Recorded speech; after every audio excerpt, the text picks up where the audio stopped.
So hello guys, welcome back to my channel. और आज का ये वीडियो काफ़ी इंपॉर्टेंट होने वाला है क्योंकि आज के इस वीडियो में हम बात करने वाले हैं हिस्ट्री पर आधारित ऐसे जीके एमसीक्यू जो काफ़ी इंपॉर्टेंट है पेपर के पॉइंट ऑफ व्यू।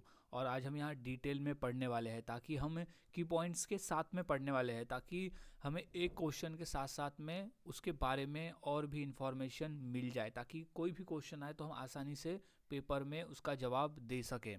सभी क्वेश्चन के आंसर को अच्छी तरह से याद में रख लेना है और की पॉइंट्स को भी अच्छी तरह से याद में रख लेना है। शुरुआत करते हैं आज के हमारे इस जी के स्टडी की। तो सबसे पहला प्रश्न हमारा है कि भारत की पहली महिला गवर्नर कौन थी, यानी पहली महिला राज्यपाल। तो इसका सही जवाब हो जाएगा सरोजिनी नायडू। सरोजिनी नायडू हमारे भारत देश की पहली महिला राज्यपाल थी। अब की पॉइंट पे बात कर लेते हैं क्योंकि की पॉइंट हमें याद रखना ज़रूरी है क्योंकि इससे रिलेटेड क्वेश्चन भी पेपर में आते हैं। तो सरोजिनी नायडू एक भारतीय राज्य की राज्यपाल बनने वाली पहली महिला थी। याद में रख लेना है, सरोजिनी नायडू पहली महिला राज्यपाल थी। अब सरोजिनी नायडू 15 अगस्त 1947 से 2 मार्च 1949 तक उत्तर प्रदेश राज्य की राज्यपाल थी। याद में रख लेना है, सरोजिनी नायडू किस राज्य किस राज्य की राज्यपाल थी। तो वो थी उत्तर प्रदेश राज्य की राज्यपाल थी सरोजिनी नायडू, और उनका कार्यकाल था 15 अगस्त 1947 से 2 मार्च 1949 तक। सरोजिनी नायडू का सबसे प्रसिद्ध उपनाम था भारत कोकिला। ये भी याद में रख लेना है कि भारत कोकिला नाम से किसे जाना जाता था। तो वो थे सरोजिनी नायडू को जाना जाता था भारत की कोकिला के नाम से। अब इस नाम का कारण ये है कि सरोजिनी नायडू एक कवित्री थी जो कविता लिखती थी और कविता कहती भी थी। तो उनकी जो आवाज़ थी वो सुरीली आवाज़ थी जब वो कविता पढ़ती थी। तो यही आवाज़ को लेकर महात्मा गांधी ने उन्हें भारत की कोकिला का उपनाम दिया था। सरोजिनी नायडू के जन्मदिन पर हम भारत में राष्ट्रीय महिला दिवस भी मनाते हैं। ये मोस्ट इम्पॉर्टेंट क्वेश्चन है, एडिशनल पॉइंट है कि राष्ट्रीय महिला दिवस किसकी याद में मनाया जाता है। तो वो हम मनाते हैं सरोजिनी नायडू जी की याद में। अब कब मनाते हैं, तो वो हम मनाते हैं 13 फरवरी को, क्योंकि 13 फरवरी को उनकी जयंती आती है और उन्हीं की याद में हम 13 फरवरी को राष्ट्रीय महिला दिवस के रूप में मनाते हैं। तो ये सभी पॉइंट को अच्छी तरह से याद में रख लेना है क्योंकि ये सभी पॉइंट इंपॉर्टेंट है पेपर के पॉइंट ऑफ व्यू। अब अगला प्रश्न है कि स्वराज मेरा जन्मसिद्ध अधिकार है, यह किसका नारा था। तो इसका सही जवाब हो जाएगा बाल गंगाधर तिलक। स्वराज मेरा जन्मसिद्ध अधिकार है, ये कहा था बाल गंगाधर तिलक ने। अब की पॉइंट्स को याद में रख लेते हैं। तो स्वराज मेरा जन्मसिद्ध अधिकार है और मैं इसे लेकर ही रहूँगा, यह नारा महान स्वतंत्रता सेनानी बाल गंगाधर तिलक का था।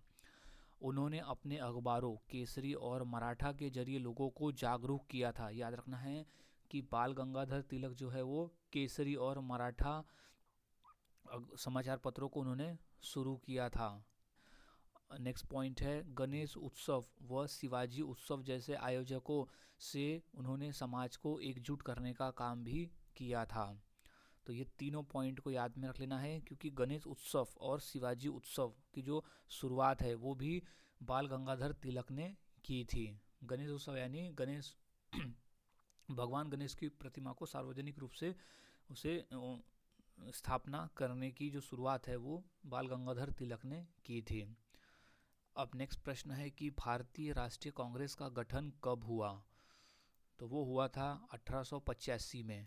याद रखना है, भारतीय राष्ट्रीय कांग्रेस का जो गठन है, जो स्थापना है, वो हुई थी 1885 में। अब की पॉइंट्स पे आते हैं।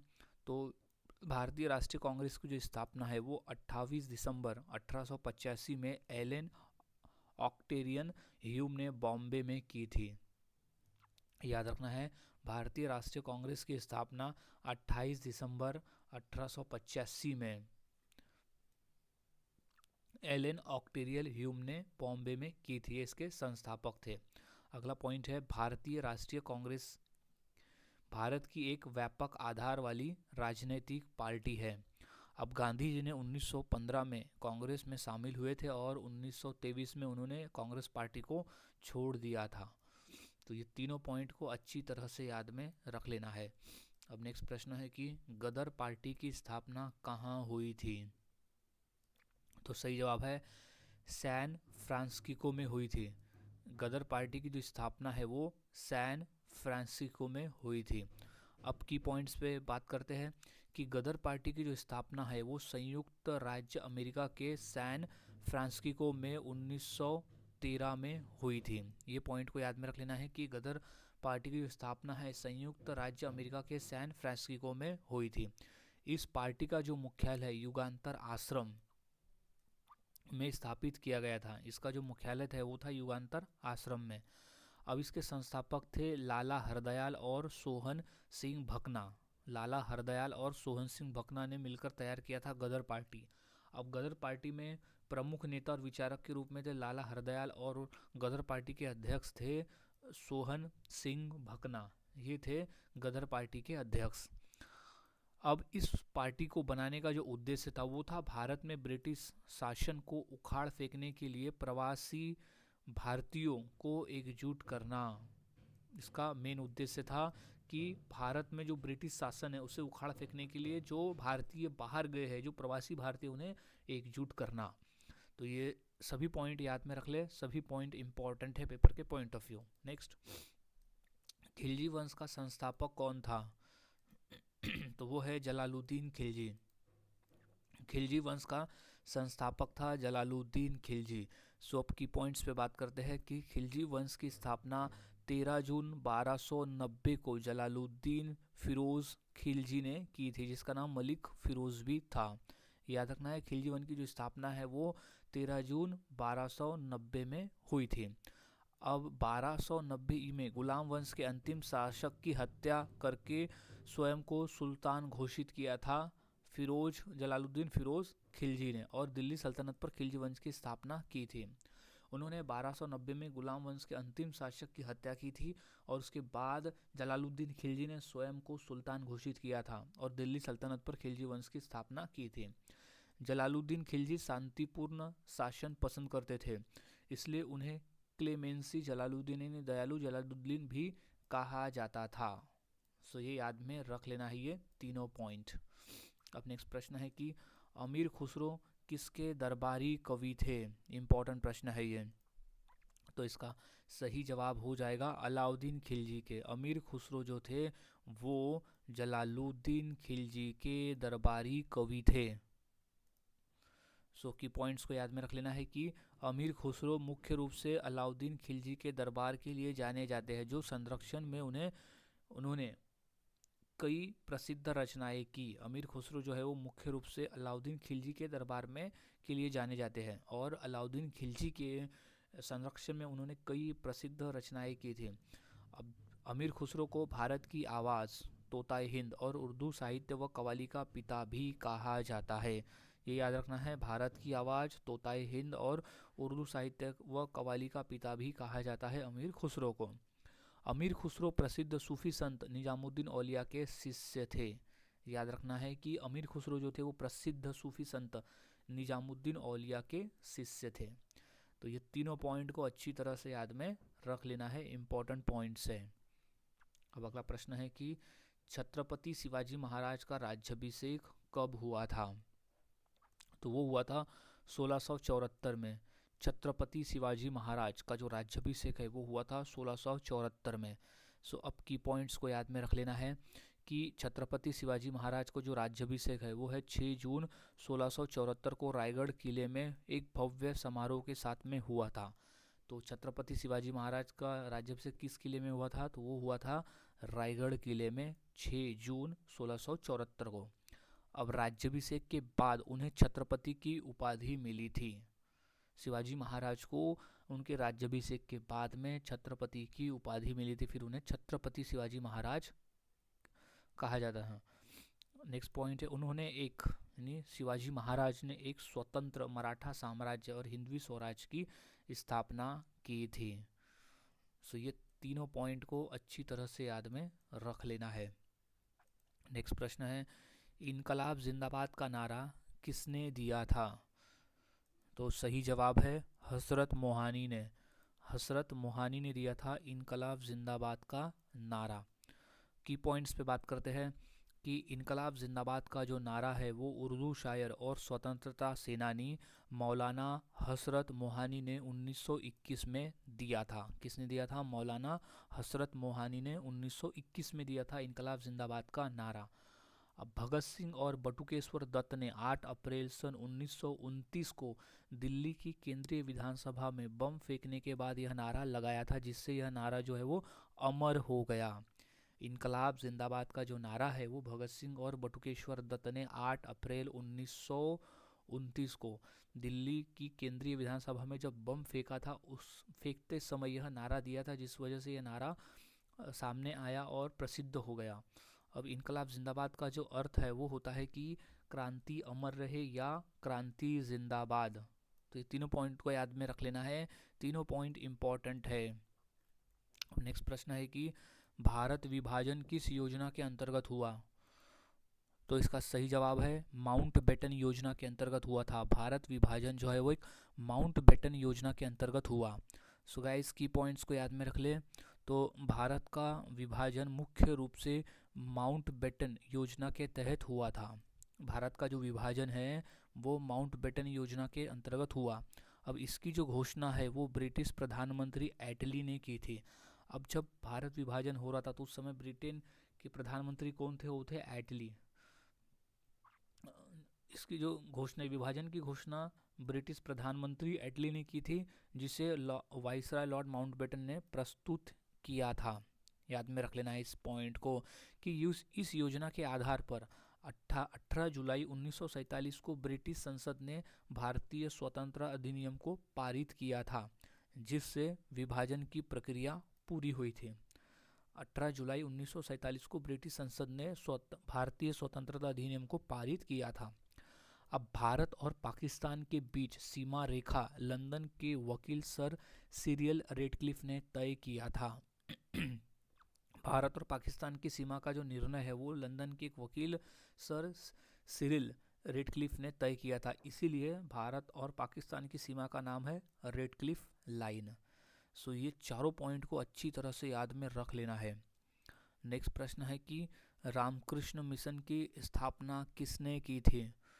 तो इसका सही जवाब है स्वामी विवेकानंद जी ने की थी रामकृष्ण मिशन की स्थापना। ये मोस्ट इम्पॉर्टेंट प्रश्न है, इसे अच्छी तरह से याद में रख लेना है कि रामकृष्ण मिशन की स्थापना जो है वो स्वामी विवेकानंद जी ने की थी। इम्पोर्टेंट प्रश्न है। सो की पॉइंट पे बात करते हैं कि रामकृष्ण मिशन की स्थापना स्वामी विवेकानंद जी ने 1 मई 1897 में को की थी। 1 मई 1897 में की थी स्वामी विवेकानंद जी ने रामकृष्ण मिशन की स्थापना। अब रामकृष्ण मिशन का उद्देश्य अपने गुरु रामकृष्ण परमहंस की शिक्षाओं को फैलाना और मानवता की सेवा करना था। रामकृष्ण मिशन की जो इस मुख्य उद्देश्य था वो था कि स्वामी विवेकानंद अपने गुरु रामकृष्ण परमहंस की शिक्षाओं को फैलाना और मानवता की सेवा करना। अब रामकृष्ण मिशन का जो मुख्यालय वो है बेलूर मठ, हावड़ा, पश्चिम बंगाल में स्थित है। तो ये तीनों पॉइंट को अच्छी तरह से याद में रख ले। अब नेक्स्ट पॉइंट है कि होम रूल आंदोलन किसने शुरू किया? तो इसका सही जवाब है बाल गंगाधर तिलक द्वारा शुरू किया गया था होम रूल आंदोलन। ये मोस्ट इम्पॉर्टेंट पार्ट है। सो होम रूल आंदोलन शुरू किया गया था बाल गंगाधर तिलक के द्वारा। सो अब की पॉइंट्स पे हम बात करते हैं। सो होम रूल आंदोलन जो है भारत में बाल गंगाधर तिलक और एनी बेसेंट द्वारा शुरू किया गया था। तो बाल गंगाधर तिलक ही नहीं थे, एनी बेसेंट भी थी, यानी बाल गंगाधर तिलक और एनी बेसेंट दोनों ने किया था होम रूल आंदोलन की शुरुआत। अब बाल गंगाधर तिलक ने अप्रैल 1916 में पुणे में इंडियन होम रूल लीग की स्थापना की थी। बाल गंगाधर तिलक ने अप्रैल 1916 में इंडियन होम रूल की स्थापना की थी और एनी बेसेंट ने सितंबर 1916 में मद्रास में all India home rule league की स्थापना की थी। एनी बेसेंट ने सितंबर 1916 में और बाल गंगाधर तिलक ने अप्रैल 1916 में होम रूल लीग की स्थापना की थी। तो ये तीनों पॉइंट को अच्छी तरह से याद में रख लेना है। नेक्स्ट, नेहरू रिपोर्ट किस वर्ष प्रकाशित हुई? तो वो है 1928 में। नेहरू रिपोर्ट जो है वो 1928 में प्रकाशित हुई थी। सो अब हम की पॉइंट पे बात करते हैं। तो नेहरू रिपोर्ट 10 अगस्त 1928 को प्रस्तुत की गई। कब प्रस्तुत की गई? 10 अगस्त 1928 को प्रस्तुत की गई। अब 8 अगस्त 1928 को लखनऊ में सर्वदलीय सम्मेलन में इसे स्वीकार किया गया था। अब प्रस्तुत किया गया 10 अगस्त को, यानी स्वीकार तो इसे 8 अगस्त 1928 को किया गया था लखनऊ के सर्वदलीय सम्मेलन में, फिर इसे प्रस्तुत किया गया 10 अगस्त 1928 को।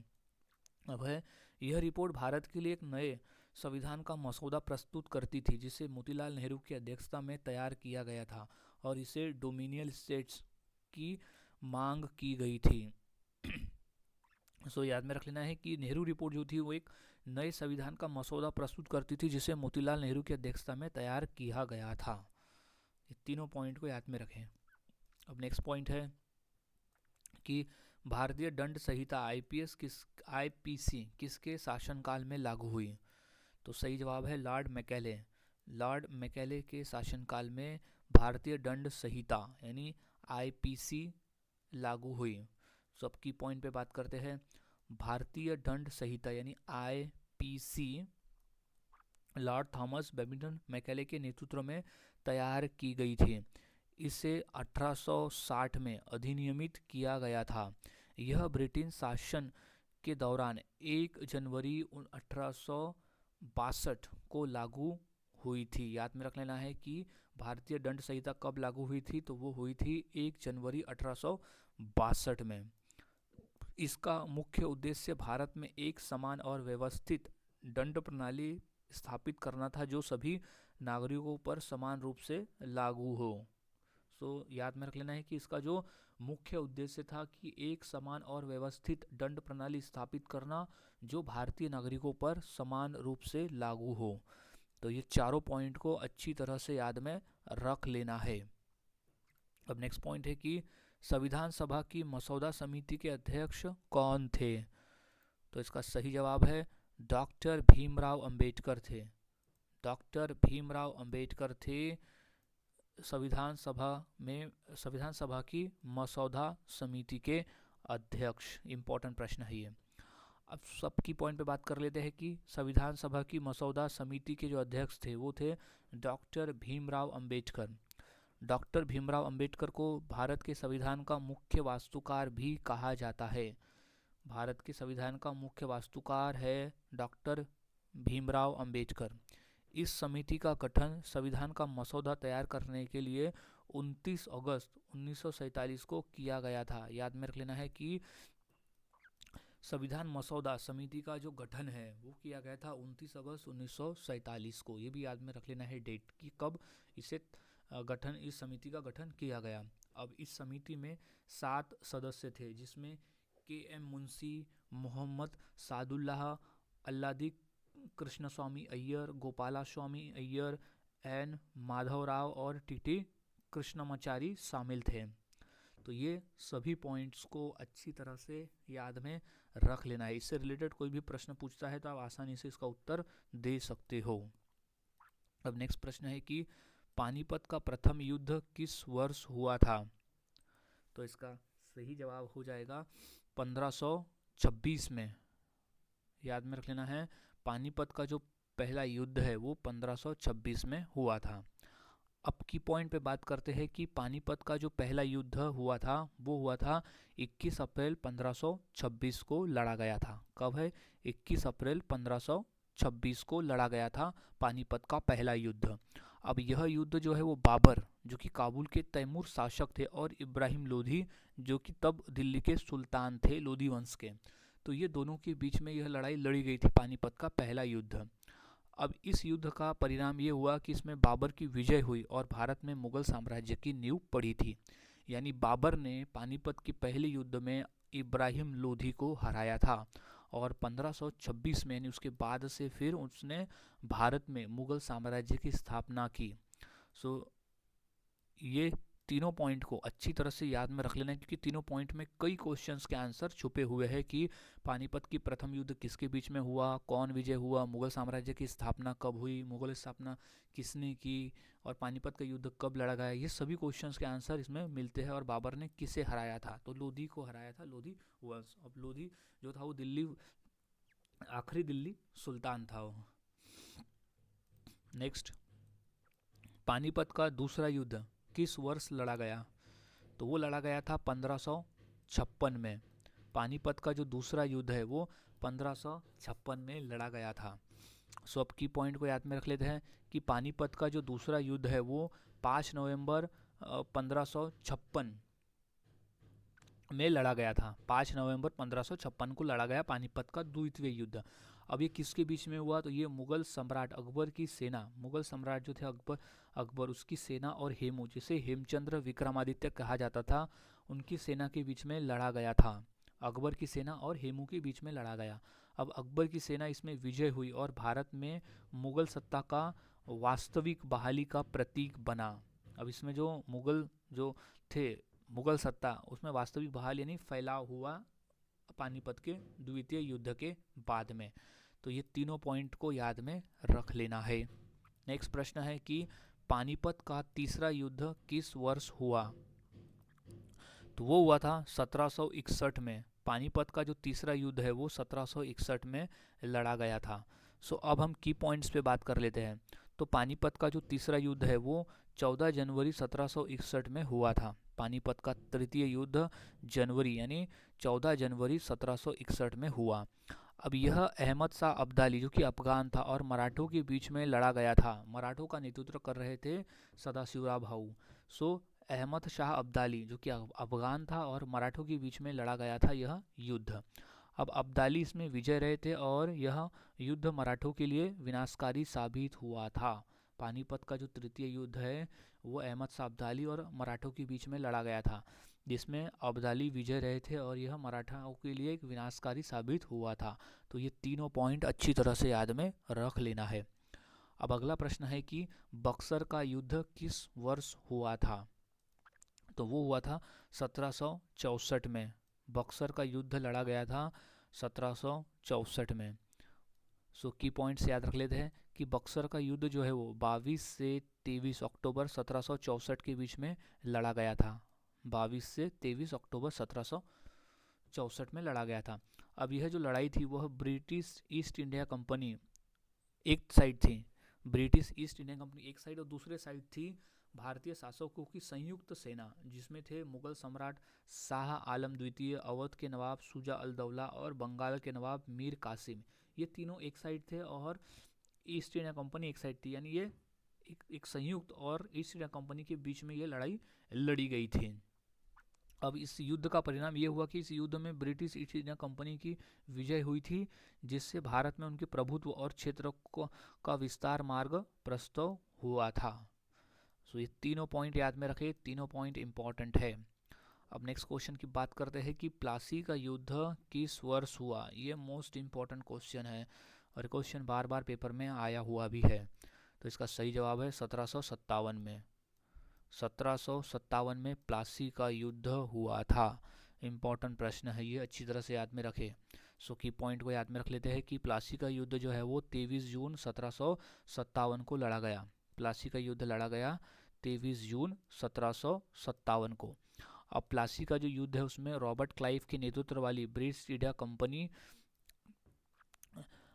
और बंगाल के नवाब सिराजुद्दौला और उनके फ्रांसीसी सहयोगी के बीच में हुआ था। यानी एक तरफ थे ब्रिटिश ईस्ट इंडिया कंपनी के नेतृत्व में, यानी रॉबर्ट क्लाइव नेतृत्व कर रहे थे ब्रिटिश ईस्ट इंडिया कंपनी का, और दूसरे साइड थे बंगाल के नवाब सिराजुद्दौला और उनके फ्रांसीसी सहयोगी के बीच में ये लड़ाई लड़ी गई थी। अब इस लड़ाई का जो निर्णय हुआ उसमें अंग्रेजों की जीत हुई और भारत में ब्रिटिश शासन की नींव पड़ी थी। ये याद में रख लेना है कि भारत में ब्रिटिश शासन की नींव किस युद्ध से हुई थी? तो वो हुई थी प्लासी के युद्ध से। तो ये सभी पॉइंट याद में रख लेना है। नेक्स्ट, स्वराज पार्टी की स्थापना कब हुई? तो इसका सही जवाब है सन 1923 में हुई थी स्वराज पार्टी की स्थापना। सो की पॉइंट को अच्छी तरह से याद में रख लेना है। तो सी आर दास और मोतीलाल नेहरू ने 1 जनवरी 1923 में स्वराज पार्टी की गठन की थी। कब की थी? 1 जनवरी 1923 में सी आर दास यानी चितरंजन दास और मोतीलाल नेहरू ने। अब स्वराज पार्टी में चितरंजन दास अध्यक्ष और मोतीलाल नेहरू सचिव थे। स्वराज पार्टी में चितरंजन दास जो थे वो अध्यक्ष थे और मोतीलाल नेहरू जो थे वो सचिव थे। इसे कांग्रेस खिलाफत स्वराज पार्टी भी कहा जाता था। जो है उसे कांग्रेस खिलाफत स्वराज पार्टी भी कहा जाता था। अब यह पार्टी असहयोग आंदोलन के स्थगन के बाद बनी थी और इसका जो उद्देश्य था वो ब्रिटिश सरकार के विधायी निकायों में प्रवेश करके उसका स्वशासन प्राप्त करना था। असहयोग आंदोलन का जो उद्देश्य था वो स्वराज पार्टी का जो उद्देश्य था वो था असहयोग आंदोलन के स्थगन के बाद बनी थी यह पार्टी और इसका उद्देश्य था कि ब्रिटिश सरकार के विधायी निकायों में प्रवेश करके स्वशासन प्राप्त करना। सो ये सभी पॉइंट को अच्छी तरह से याद में रख लेना है कि स्वराज पार्टी के जो अध्यक्ष वो थे चितरंजन दास। नेक्स्ट प्रश्न है कि हड़प्पा सभ्यता की लिपि किस प्रकार की थी? तो इसका सही जवाब हो जाएगा चित्रलिपि थी। हड़प्पा सभ्यता की जो लिपि थी वो थी चित्रलिपि। सो की पॉइंट याद में रख लेना है कि हड़प्पा सभ्यता की लिपि चित्रात्मक थी जिसे अभी तक पढ़ा नहीं जा सका है। हड़प्पा सभ्यता की जो लिपि थी वो चित्रात्मक थी जिसे अभी तक पढ़ा नहीं जा सका है और अभिलेखों की जो लंबाई थी उसमें वो बहुत छोटे थे, आमतौर पर 5 से 17 अक्षरों में थे जिससे पढ़ना मुश्किल था। अब यह दाई से बाई ओर लिखी जाती थी। यह जो चित्रलिपि थी वह दाई से बाई ओर लिखी जाती थी। अब यह भारतीय उपमहाद्वीप की सबसे पुरानी लेखन प्रणालियों में से एक है। तो ये सभी चारों पॉइंट याद में रख लेना है। अब नेक्स्ट क्वेश्चन है कि महात्मा गांधी की हत्या कब हुई? तो इसका सही जवाब है 30 जनवरी 1948 को महात्मा गांधी की हत्या की गई थी 30 जनवरी 1948 के दिन। की पॉइंट पे बात करते हैं कि महात्मा गांधी की हत्या 30 जनवरी 1948 को हुई थी। 30 जनवरी 1948 को, इसलिए हम 30 जनवरी को शहीद दिवस के रूप में भी मनाते हैं। अब महात्मा गांधी की हत्या नाथूराम गोडसे ने नई दिल्ली के बिड़ला हाउस में की थी। महात्मा गांधी की हत्या नाथूराम गोडसे ने की थी दिल्ली के बिड़ला हाउस में। अब उसे गांधी स्मृति के नाम से जाना जाता है। महात्मा गांधी जब एक प्रार्थना सभा के लिए जा रहे थे तो गोडसे ने उन्हें 3 गोलियां मारी और गांधी जी का निधन तुरंत हो गया था। नाथूराम गोडसे ने उन्हें 3 गोलियां मारी थी जिसके बाद महात्मा गांधी का निधन तुरंत हो गया था। तो ये तीनों पॉइंट अच्छी तरह से याद में रख लेना है। नेक्स्ट पॉइंट, नारायण गुरु किस प्रांत के समाज सुधारक थे? तो वो केरल प्रांत के, याद रखना है, वह केरल राज्य के एक प्रसिद्ध समाज सुधारक थे नारायण गुरु। अब नारायण गुरु भारत के केरल प्रांत के एक महान समाज सुधारक, दार्शनिक और आध्यात्मिक नेता थे। केरल के जातिग्रस्त समाज में व्याप्त सामाजिक असमानता और भेदभाव के खिलाफ उन्होंने काम किया। शिक्षा और समानता को उन्होंने बढ़ावा दिया था और उन्होंने एक संदेश दिया था, एक जाति एक धर्म और एक ईश्वर का संदेश उन्होंने दिया था नारायण गुरु ने। अब नारायण गुरु को केरल के सबसे प्रमुख समाज सुधारकों में से एक माना जाता है। सो ये तीनों पॉइंट को अच्छी तरह से याद में रख लेना है। ये तीनों पॉइंट इंपॉर्टेंट है पेपर के पॉइंट ऑफ व्यू। अब नेक्स्ट प्रश्न है कि करो या मरो का नारा किसने दिया? तो इसका सही जवाब है महात्मा गांधी जी ने दिया था करो या मरो का नारा। महात्मा गांधी जी ने कहा था करो या मरो। अब की पॉइंट्स पे बात करते हैं कि करो या मरो यानी डू और डाई का जो नारा है वो महात्मा गांधी जी ने दिया था। करो या मरो का जो नारा है वो महात्मा गांधी जी ने दिया था। अब यह नारा उन्होंने 8 अगस्त 1942 को भारत छोड़ो आंदोलन के दौरान लगाया था। ये भी याद रख लेना है कि करो या मरो का नारा किस आंदोलन में लगाया गया था? तो वो था भारत छोड़ो आंदोलन में। 8 अगस्त 1942 में उन्होंने ये नारा लगाया था। अब है महात्मा गांधी ने यह नारा जो है 1942 में मुंबई में अपने एक दिए भाषण में दिया था।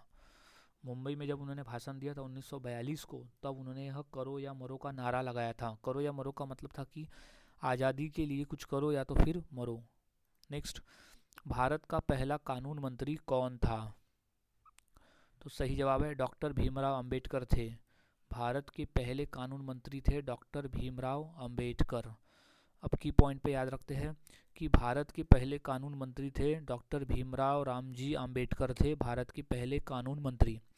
अब बाबा साहब आम्बेडकर ने 15 अगस्त 1947 को स्वतंत्र भारत के पहले कानून मंत्री के रूप में शपथ ली थी। बाबा साहब आम्बेडकर ने पहले कानून मंत्री के रूप में शपथ ली थी। अब है कि संविधान सभा के प्रारूप समिति के वो अध्यक्ष थे, यानी मसौदा संविधान मसौदा समिति के अध्यक्ष थे डॉक्टर भीमराव अंबेडकर। अब उन्हें मरणोपरांत भारत रत्न से भी सम्मानित किया गया है। तो ये सभी पॉइंट को अच्छी तरह से याद में रख लेना है। अब नेक्स्ट प्रश्न है कि भारत में पहला स्वतंत्रता संग्राम कब हुआ था। सो वो हुआ था 1857 में। भारत में पहला स्वतंत्रता संग्राम की लड़ाई लड़ी गई 1857 से इसकी शुरुआत हुई। सो अब की पॉइंट पे बात करते हैं कि भारत का जो पहला स्वतंत्रता संग्राम 1857 का विद्रोह था। अब 10 मई 1857 को मेरठ से शुरू हुआ और ब्रिटिश ईस्ट इंडिया कंपनी के शासन के खिलाफ एक बड़ा सशस्त्र विद्रोह था। स्वतंत्रता विद्रोह जो है वो 1857 को यानी 10 मई 1857 को मेरठ से शुरू हुआ था। अब इसे सिपाही विद्रोह, भारतीय विद्रोह और वीडी सावरकर द्वारा इसे प्रथम भारतीय स्वतंत्रता संग्राम भी कहा गया था। सभी पॉइंट्स को अच्छी तरह से याद में रख लेना है। ये सभी पॉइंट इंपॉर्टेंट है पेपर के पॉइंट ऑफ व्यू। अब नेक्स्ट क्वेश्चन है, गायत्री मंत्र किस वेद में है, यानी गायत्री मंत्र किस वेद से लिया गया है। तो इसका सही जवाब है ऋग्वेद से लिया गया है। गायत्री मंत्र जो है वो ऋग्वेद से लिया गया है, जो कि सबसे पुराना वेद है। ऋग्वेद जो है वो सबसे पुराना वेद है।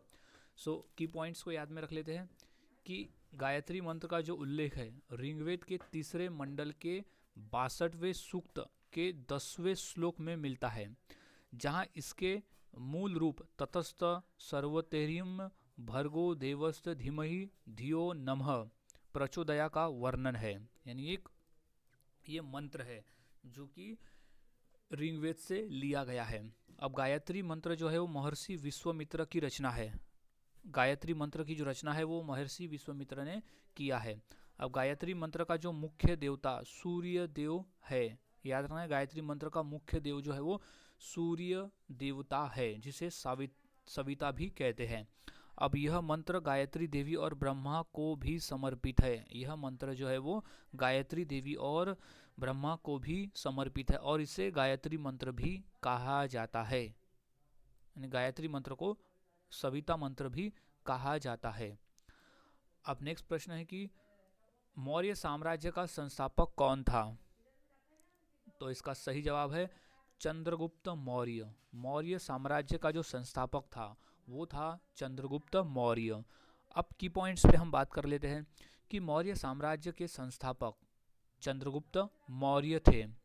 अब लगभग 322 ईसा पूर्व में अंतिम नंद शासक धनानंद को हराकर और अपने गुरु चाणक्य की सहायता से इस विशाल साम्राज्य की स्थापना उन्होंने की थी। लगभग 322 ईसा पूर्व में जो नंद वंश के अंतिम शासक थे धनानंद को हराकर उन्होंने अपने गुरु चाणक्य कौटिल्य की सहायता से इस विशाल साम्राज्य की स्थापना की थी। ये पॉइंट्स को याद में रख लेना है कि चंद्रगुप्त मौर्य ने नंद वंश को उखाड़कर मौर्य साम्राज्य की स्थापना की थी। अब मौर्य साम्राज्य पूर्व में मगध राज्य से गंगा नदी के मैदानों से शुरू हुआ था। तो ये तीनों पॉइंट को अच्छी तरह से याद में रख लेना है। अब नेक्स्ट पॉइंट है कि रॉलेट एक्ट कब लागू किया गया। तो इसका सही जवाब है सन 1919 में। रॉलेट एक्ट जो है वो सन 1919 में लागू किया गया था। सो गाइस अब की पॉइंट पे बात कर लेते हैं ताकि और भी हमें इंफॉर्मेशन मिल जाए। तो वो है रॉलेट एक्ट 18 मार्च 1919 को दिल्ली में इंपीरियल लेजिस्लेटिव काउंसिल द्वारा पारित किया गया था। रॉलेट एक्ट जो है वो 18 मार्च 1919 को दिल्ली में इंपीरियल लेजिस्लेटिव काउंसिल द्वारा पारित किया गया था।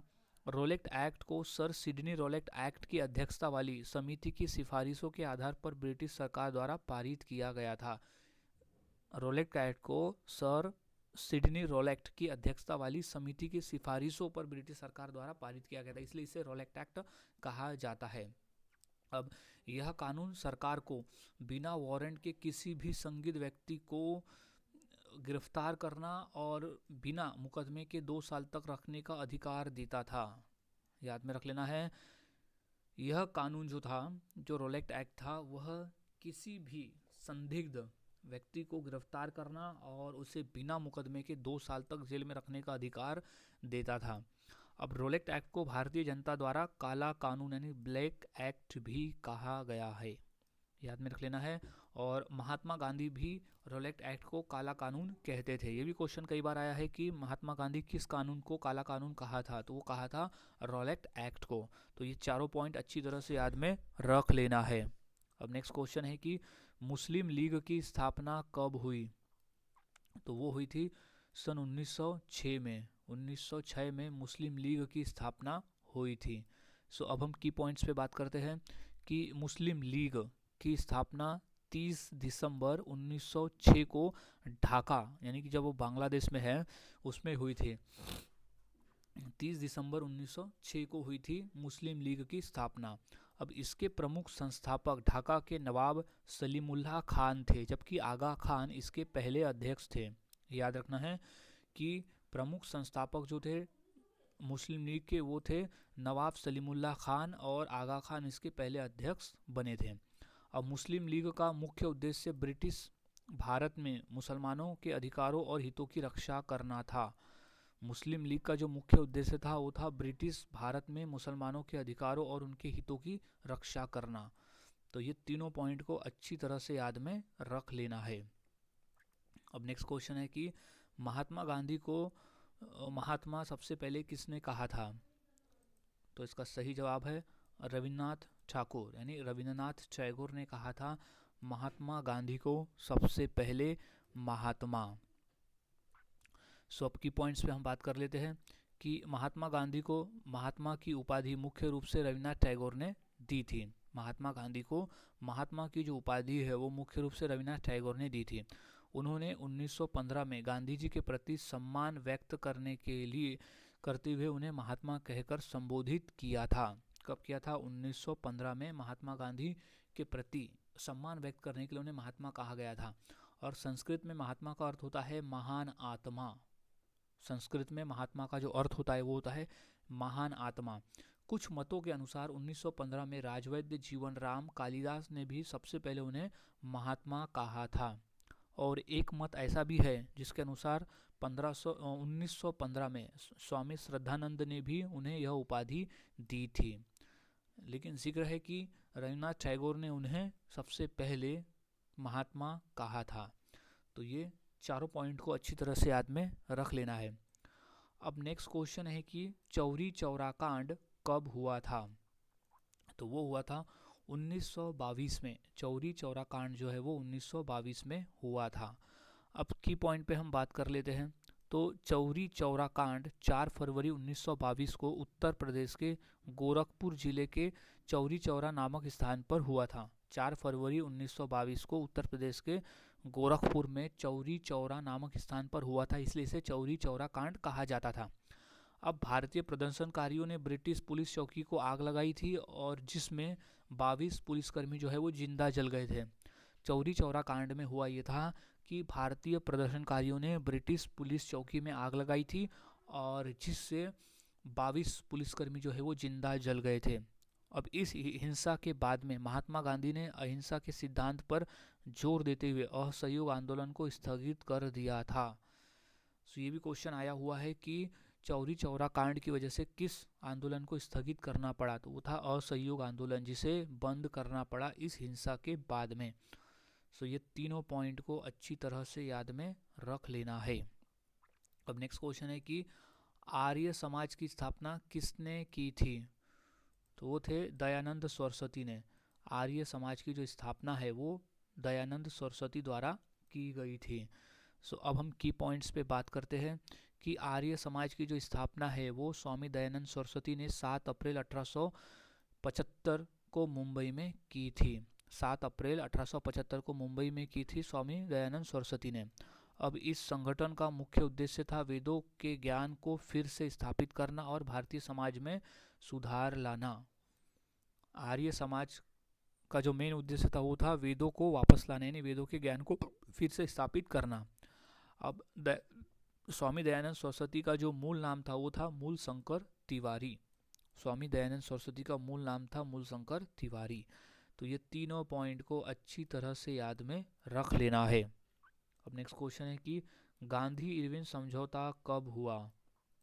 तो इसका सही जवाब है 1931 में। गांधी इरविन समझौता जो है वो सन 1931 में हुआ था।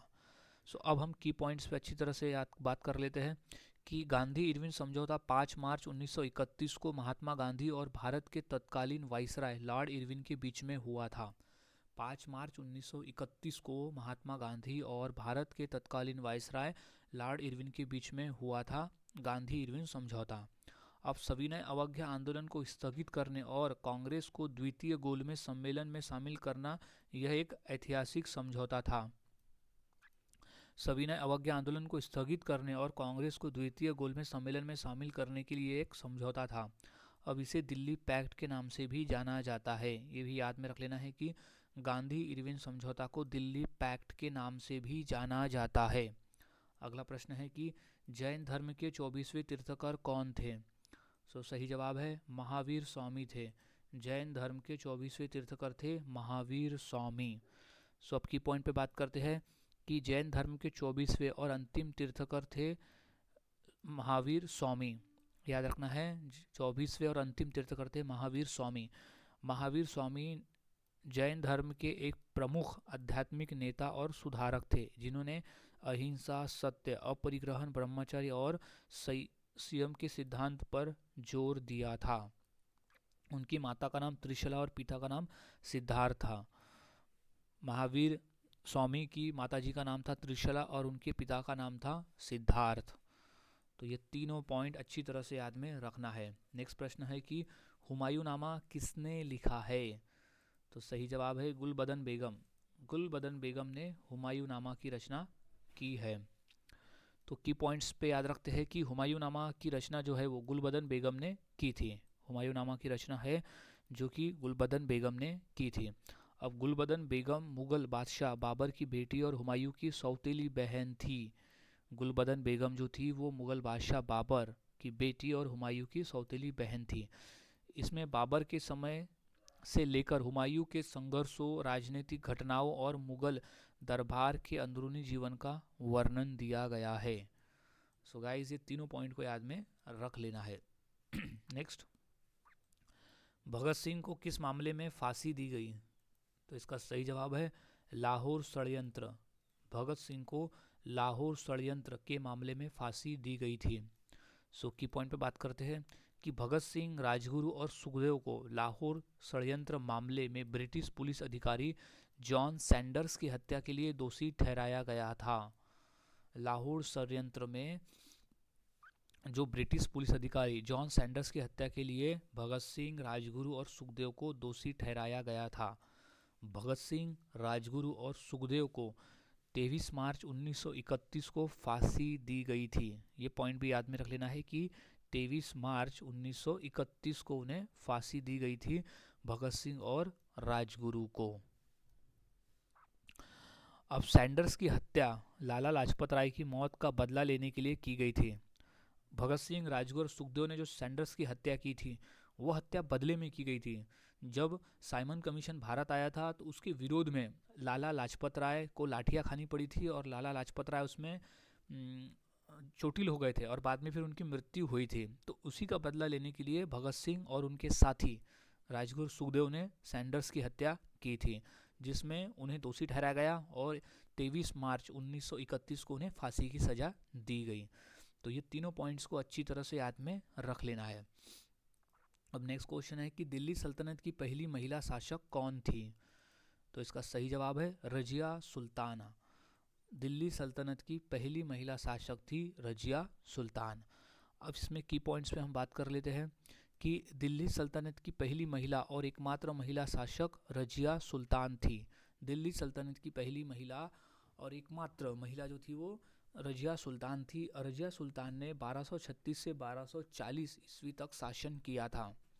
1236 से 1240 ईस्वी तक रजिया सुल्तान ने शासन किया और वह गुलाम वंश से संबंधित थी। ये इम्पोर्टेंट पॉइंट है कि पहली महिला शासक किस वंश से संबंधित थी, तो वो गुलाम वंश से संबंधित थी। वह अपने पिता यानी रजिया सुल्तान ने अपने पिता इल्तुतमिश की हत्या के बाद में सिंहासन पर बैठी और एक सक्षम शासक के रूप में जानी जाती है। रजिया सुल्तान जो है वो अपने पिता इल्तुतमिश की मृत्यु के बाद सिंहासन पर बैठी थी और एक सक्षम शासक के रूप में जानी जाती थी। तीनों पॉइंट्स, चारों पॉइंट को अच्छी तरह से याद में रख लें। अब नेक्स्ट क्वेश्चन है कि सारनाथ स्तंभ किसने बनवाया? तो वो था सम्राट अशोक ने। सारनाथ स्तंभ जो है वो सम्राट अशोक ने बनवाया था। अब की पॉइंट पे बात कर लेते हैं कि सारनाथ स्तंभ जो है वो, जिसे हम अशोक स्तंभ भी कहते हैं, इसका निर्माण मौर्य सम्राट अशोक ने 250 ईसा पूर्व में करवाया था। सारनाथ स्तंभ, जिसे अशोक स्तंभ कहा जाता है, उसे मौर्य सम्राट अशोक ने करवाया था। अब यह बौद्ध धर्म के प्रचार और बुद्ध के प्रथम उपदेश स्थल को चिन्हित करने के लिए बनाया गया था, क्योंकि गौतम बुद्ध ने अपना पहला उपदेश जो है वो सारनाथ में दिया था, और उनके इस प्रचार और बुद्ध के प्रथम उपदेश स्थल को चिन्हित करने के लिए अशोक ने अशोक स्तंभ और सारनाथ स्तंभ का निर्माण किया था। इसमें 4 सिंहों का शीर्ष यानी सिंह चतुर्मुख है, जो शक्ति, साहस और आत्मविश्वास का प्रतीक है। अब ये भारत का राष्ट्रीय प्रतीक है। सो एक और एडिशनल इन्फॉर्मेशन हमें मिल गया कि भारत का जो राष्ट्रीय प्रतीक है वो क्या है? अशोक स्तंभ, जिसे सारनाथ स्तंभ भी कहते हैं। तो ये चारों पॉइंट यानी तीनों पॉइंट को अच्छी तरह से याद में रख लें। सो अब नेक्स्ट क्वेश्चन है, कुतुब मीनार का निर्माण किसने करवाया? तो इसका सही जवाब हो जाएगा option number A, Qutbuddin Aibak. Qutub Minar का जो निर्माण है वो कुतुबुद्दीन ऐबक ने करवाया। सो अब की पॉइंट पे बात करते हैं कि कुतुब मीनार का निर्माण दिल्ली के पहले सुल्तान कुतुबुद्दीन ऐबक ने 1192 में करवाया था। याद में रख लेना है, शुरू करवाया था 1192 में सुल्तान कुतुबुद्दीन ऐबक ने कुतुब मीनार का निर्माण शुरू करवाया था। फिर उसके बाद में उनके उत्तराधिकारी इल्तुतमिश ने पूरा करवाया। कुतुब मीनार का जो निर्माण है वो इल्तुतमिश ने पूरा करवाया। कुतुब मीनार ख्वाजा कुतुबुद्दीन बख्तियार काकी की याद में बनाया गया था। कुतुब मीनार किसकी याद में? तो वो ख्वाजा कुतुबुद्दीन बख्तियार काकी की याद में बनाया गया था। यह एक विजय मीनार के रूप में भी बनाई गई थी। इसमें कुरान की आयतें खुदी हुई है। कुतुब मीनार जो है वो विजय मीनार के रूप में बनाई गई थी, जिसमें कुरान की आयतें खुदी हुई है। अब अगला प्रश्न है कि कलिंग युद्ध किसके शासनकाल में हुआ था? तो इसका सही जवाब है अशोक। सम्राट अशोक के शासनकाल में हुआ था कलिंग युद्ध, सम्राट अशोक के शासनकाल में। अब की पॉइंट पे याद रखते हैं कि कलिंग युद्ध सम्राट अशोक के शासनकाल में हुआ था। कलिंग का युद्ध जो है वो सम्राट अशोक के शासनकाल में हुआ था। नेक्स्ट पॉइंट है कि सम्राट अशोक मौर्य वंश के सबसे महान शासकों में से एक थे। ये भी पॉइंट को याद में रख लेना है कि सम्राट अशोक जो थे वो मौर्य साम्राज्य यानी मौर्य वंश के सबसे महान शासकों में से एक थे। अब यह युद्ध 261 ईसा पूर्व में लड़ा गया था। तो याद में रख लें, कलिंग युद्ध कब लड़ा गया था? तो वो लड़ा गया था 261 ईसा पूर्व में लड़ा गया था ये युद्ध। अब जिसके बाद यानी कलिंग के युद्ध के बाद में अशोक ने युद्ध की भयानकता को देखकर बौद्ध धर्म को अपना लिया था और अहिंसा का मार्ग चुना था। ये याद में रख लेना है कि कलिंग के युद्ध के बाद में अशोक ने बौद्ध धर्म को अपनाया था। ये भी प्रश्न काफ़ी बार आया हुआ है पेपर में। तो ये चारों पॉइंट को अच्छी तरह से याद में रख लेना है। अब नेक्स्ट क्वेश्चन की बात करते हैं कि गांधी जी ने दांडी यात्रा कितनी दूरी तय करके पूरी की थी? तो इसका सही जवाब है 240 मील। गांधी जी ने दांडी यात्रा जो है वो 240, यहाँ 240 कर देना है, 240 मील की यात्रा पूरी करके की थी। अब की पॉइंट पे बात करते हैं कि गांधी जी ने दांडी यात्रा 240 मील, जो कि लगभग 385 से 388 किलोमीटर दूरी तय करके पूरी की थी। गांधी जी ने दांडी की जो यात्रा है वो 240 मील दूरी तय करके पूरी की थी। अब यह साबरमती आश्रम से शुरू होकर 12 मार्च 1930 को शुरू हुई और 6 अप्रैल 1930 को दांडी में समाप्त हुई थी। यह जो यात्रा थी वो 12 मार्च 1930 को शुरू हुई और 6 अप्रैल 1930 को दांडी में समाप्त हुई थी। अब इस दौरान उन्होंने नमक कानून तोड़ने के लिए 24 दिनों तक पैदल मार्च किया था।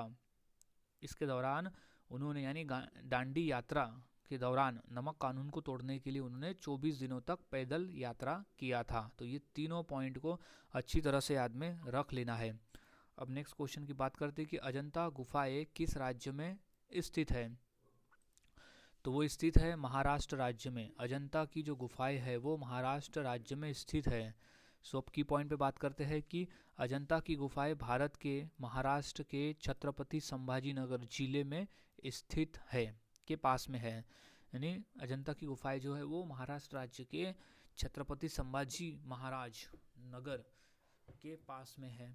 अब 1819 में ब्रिटिश सेना के अधिकारी जॉन स्मिथ द्वारा यह फिर से खोजी गई थी। 1819 में ब्रिटिश सेना के अधिकारी जॉन स्मिथ द्वारा यह फिर से खोजी गई थी। अब अजंता की गुफाएं 1983 में यूनेस्को की विश्व धरोहर स्थल घोषित है। याद रखना है कि अजंता की जो गुफाएं है वो 1983 में यूनेस्को की विश्व धरोहर के रूप में भी घोषित है। यहाँ बौद्ध धर्म से संबंधित चित्रण एवं शिल्पकारी के उत्कृष्ट नमूने मिलते हैं। ये भी पॉइंट को अच्छी तरह से याद में रख लेना है। सभी पॉइंट इंपॉर्टेंट है, अगर कोई भी क्वेश्चन पेपर में आता है तो आसानी से इसे आप हल कर सकते हो। अब अगला पॉइंट है कि दिल्ली का लाल किला किसने बनवाया था। तो वो था शाहजहां ने। दिल्ली का जो लाल किला है वो मुगल शासक शाहजहां ने बनवाया था। सो अब हम की पॉइंट्स पे बात करते हैं कि दिल्ली का लाल किला मुगल बादशाह शाहजहां ने बनवाया था। दिल्ली का जो लाल किला है वो मुगल बादशाह शाहजहां ने बनवाया था। अब शाहजहां ने जब अपनी राजधानी आगरा से दिल्ली में स्थानांतरित करने के बाद 1638 में इसका निर्माण करवाया था। इसका निर्माण जो है वो शुरू करवाया था 1638 में, जब शाहजहां ने अपनी राजधानी आगरा से दिल्ली में स्थानांतरित किया था। अब 1648 में यह बनकर तैयार हुआ, जो मुगल वास्तुकला का एक शानदार उदाहरण है।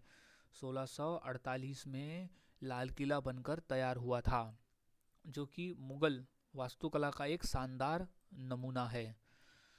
अगला प्रश्न, क्रिप्स मिशन भारत कब आया था। तो इसका सही जवाब है 1942 में। क्रिप्स मिशन भारत आया था 1942 में। सो अब की पॉइंट पे बात कर लेते हैं कि क्रिप्स मिशन मार्च 1942 में भारत आया। कब आया? मार्च 1942 में भारत आया था क्रिप्स मिशन। अब जिसका नेतृत्व सर स्टैफर्ड क्रिप्स ने किया था, और इसका मुख्य उद्देश्य द्वितीय विश्व युद्ध में ब्रिटिश प्रयासों के लिए भारत का पूर्ण सहयोग प्राप्त करना था।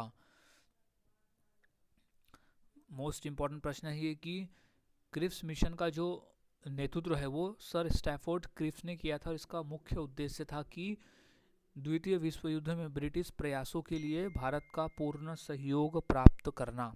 अब यह एक असफल मिशन साबित हुआ। क्रिप्स मिशन जो था वो एक फेल मिशन साबित हुआ। अब यह मार्च यानी 22 मार्च 1942 को दिल्ली पहुंचा और 11 अप्रैल 1942 तक भारत में रहा था। यानी इतने समय तक वो भारत में रहा, उसके बाद में यह मिशन फेल हो गया था। तो ये चारों पॉइंट को अच्छी तरह से याद में रख लेना है। अब नेक्स्ट पॉइंट की बात करते हैं कि भारत का पहला समाचार पत्र कौन सा था। तो वो था बंगाल गजट। भारत का पहला समाचार पत्र था बंगाल गजट। सो अब की पॉइंट्स पे बात करते हैं कि भारत का जो पहला समाचार पत्र था वो था द बंगाल गजट, जो जेम्स ऑगस्टस हिक्की ने 1780 में कलकत्ता से अंग्रेजी भाषा में प्रकाशित करना शुरू किया था। 1780 में कलकत्ता से अंग्रेजी भाषा में प्रकाशित करना शुरू किया था जेम्स ऑगस्टा हिक्की ने। अब द बंगाल गजट, जिसे बंगाल जनरल एडवर्टाइजर भी कहा जाता था, बंगाल गजट को कलकत्ता जनरल एडवर्टाइजर भी कहा जाता था। अब यह एक अंग्रेजी भाषा का साप्ताहिक समाचार पत्र था। याद रखना है, अंग्रेजी भाषा का एक साप्ताहिक समाचार पत्र था बंगाल गजट। तो ये चारों पॉइंट को अच्छी तरह से याद में रख लेना है। अब नेक्स्ट क्वेश्चन है कि कालिदास किस शासक के दरबार में थे। तो वो थे विक्रमादित्य के दरबार में। कालिदास थे विक्रमादित्य के दरबार में। सो अब हम की पॉइंट पे बात करते हैं कि कालिदास मुख्य रूप से गुप्त सम्राट चंद्रगुप्त द्वितीय के दरबारी कवि और नवरत्नों में से एक थे। सो यहाँ पॉइंट याद रखना है कि सम्राट चंद्रगुप्त द्वितीय को ही विक्रमादित्य कहा जाता था, तो उनके दरबार में थे कालिदास। अब कालिदास गुप्त काल, जिन्हें भारत का स्वर्ण युग भी कहा गया है, गुप्त काल को भारत का स्वर्णिम युग भी कहा जाता है, के दौरान उज्जैन में रहते थे और अपनी महान संस्कृत रचनाओं जैसे अभिज्ञान शाकुंतलम और मेघदूत के लिए जाने जाते थे। याद रखना है, मेघदूत और अभिज्ञान शाकुंतलम के रचयिता थे कालिदास। अब है भारत में कालिदास को भारत का शेक्सपियर भी कहा जाता है, कालिदास को भारत का शेक्सपियर भी कहा जाता है। तो ये तीनों पॉइंट को अच्छी तरह से याद में रख लेना है, ये तीनों पॉइंट इंपॉर्टेंट है पेपर के पॉइंट ऑफ व्यू। अब नेक्स्ट क्वेश्चन है कि साइमन कमीशन भारत कब आया? तो इसका सही जवाब है 1928 को। साइमन कमीशन जो है वो 1928 को भारत आया था। सो अब की पॉइंट्स पे बात करते हैं कि साइमन कमीशन 3 फरवरी 1928 को भारत आया।